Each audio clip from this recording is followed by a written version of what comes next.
Hello there. Demand for electric vehicles is falling off a cliff. Nobody wants them. Oh, but do get ready for pay per mile. You do know that you won't be owning a car for very long, don't you?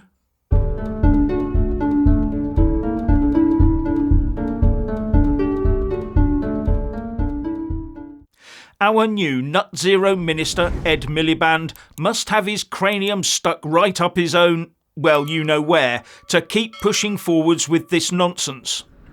Right now, electric car makers can't shift their wares and they have to ration out new internal combustion engined or ICE cars to new punters. With the result that punters looking for new ICE-powered cars are opting to put themselves on ever-lengthening waiting lists. It won't be long before it's a toss-up of what you get first between getting a doctor's appointment, a council house or a new ICE car. And that, I think, is the long-term plan, but more on that in a minute. Now, this new ICE car rationing is not because there aren't enough brand new ICE-powered cars out there, because there are, but because the sellers get huge fines if they sell too many brand new ICE cars into the market. Yes, that's right, the bright sparks at the Ministries of Transport and Nut Zero have put in place actual laws to try and force sellers of new cars to foist those EV things on us, even if we are dead set against it. And the amount of new ICE-powered cars they are allowed to sell without being fined diminishes down every year until it becomes zero sometime next decade, when all new cars have to be pure electric. Now I'll ask you a question. Apart from insurance policy reps, which group of people out there are most highly trained at getting those that walk onto their forecourts to part with their dosh the moment a potential purchaser sets foot on their forecourt?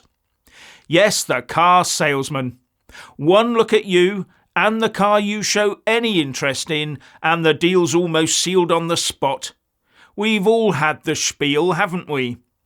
And the very fact they cannot influence members of the general public to spend tens of thousands on a shiny new explosive battery on wheels should tell us everything we need to know about electric vehicles.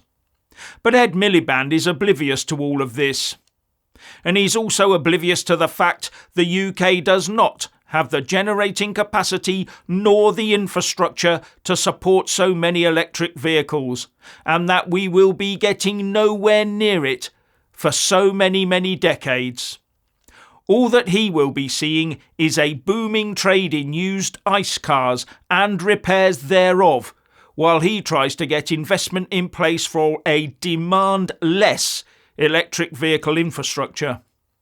You can imagine our streets emulating those of Cuba, where old ICE cars are kept on the road with ever more ingenuity against a backdrop of sickeningly high petrol and diesel prices.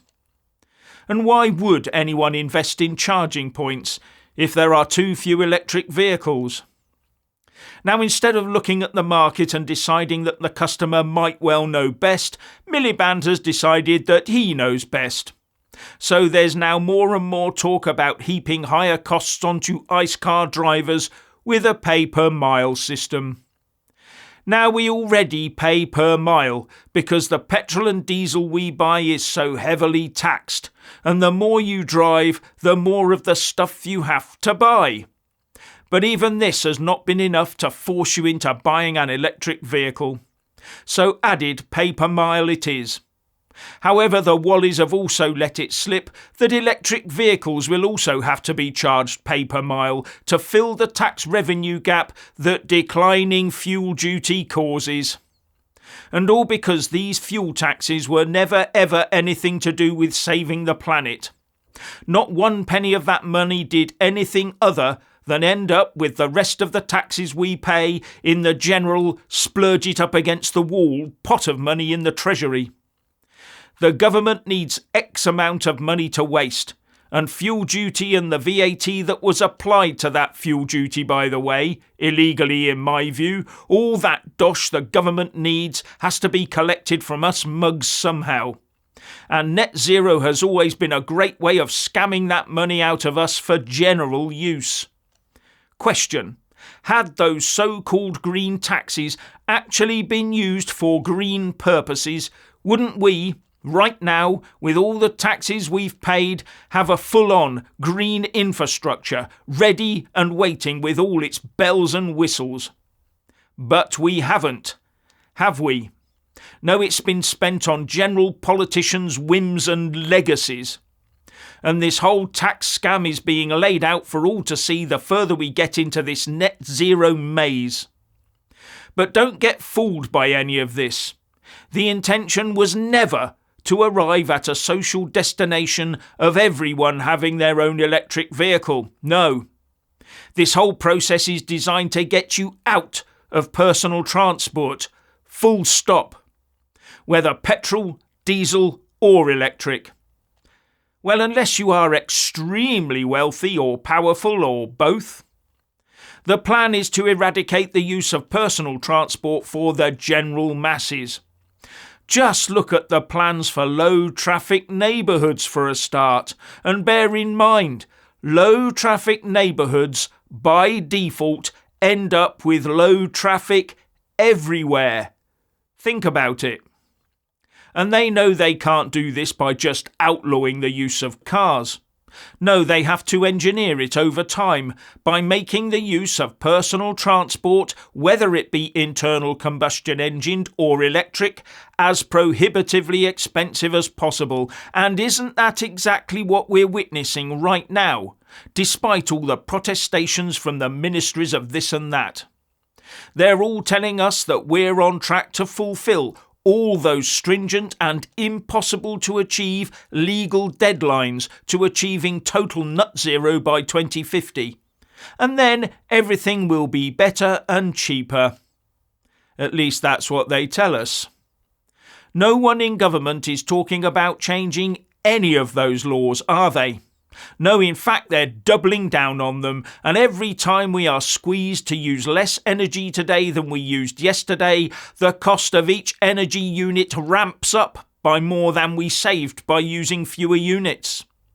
And all those offshore wind contracts that Miliband crows about in a very 1984 style will not change that.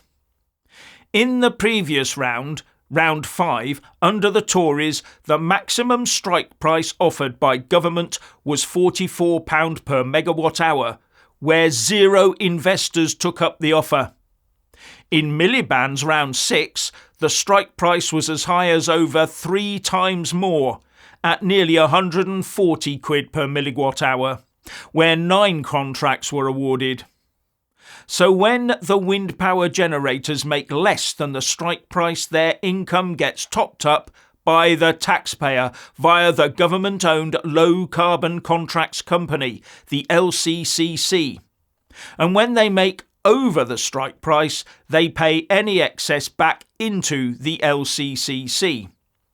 No wonder they like Ed Miliband's offer so much. Look at how much they could make before having to hand any profits over. What a nice little windfall. And we're always being told how cheap those renewables would be. And I don't care what the Labour Party says about its new flagship Great British Energy Company, where it bleats on about it, saying it will be owned by the British people, built by the British people, and benefit the British people. It will be headquartered in Scotland, invest in clean energy across our country, and make the UK a world leader in floating offshore wind, nuclear power and hydrogen. All I see is energy costs for ordinary folk increasing exponentially. Oh, and there were quite a few foreign companies involved in those 9 Round 6 offshore wind contracts Miliband just awarded. Foreign companies that will just siphon off the profits. So what will be owned by the British people exactly where Great British Energy is concerned? A new expensive Quango with a company logo? And in our now well-established woke tradition, the Great British Energy website set up by Labour to promote its plans does not even have the confidence to put the Union flag on its home page.